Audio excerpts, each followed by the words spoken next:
பருப்பு வடை ஈஸியாக முறுமுறுன்னு எப்படி செய்கிறதுன்னு பார்க்கலாமா? ஒரு பாத்திரத்தில் 1/2 கப் பருப்பு எடுத்து நல்லா கழுவி 3லேருந்து 4 மணி நேரம் நல்லா ஊறட்டும். 3 மணி நேரம் நல்லா ஊறின பிறகு நான் தனியாக கொஞ்சமாக பருப்பு எடுத்து வச்சுருக்கேன். 6லேருந்து 8 பல்லு பூண்டு, 3 வரமிளகாய், சின்ன துண்டு இஞ்சி, 1 ஸ்பூன் சோம்பு, ஒரு பட்டை, ஒரு பச்சை மிளகாய் பருப்பு கூட போட்டுக்கலாம்.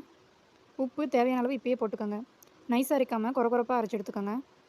தண்ணி சேர்க்காமல் அரைச்சிக்கோங்க. அரைச்ச பருப்பில் 4 பச்சை மிளகாய் கட் பண்ணி சேர்த்திக்கோங்க.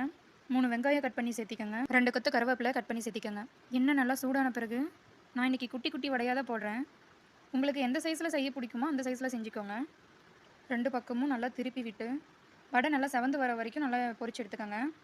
அவ்வளோதான், வடை ரெடி ஆகிடுச்சி. வடை தொட்டுக்க டீ, பாயாசம், சட்னி எல்லாமே சூப்பராக இருக்கும். ட்ரை பண்ணி பாருங்கள். ஓகே ஃப்ரெண்ட்ஸ், என்னோட சேனலை ஃபாலோ பண்ணிக்கோங்க, சப்ஸ்கிரைப் பண்ணுங்கள், லைக் பண்ணுங்கள், ஷேர் பண்ணுங்கள், கமெண்ட் பண்ணுங்கள். பாய்.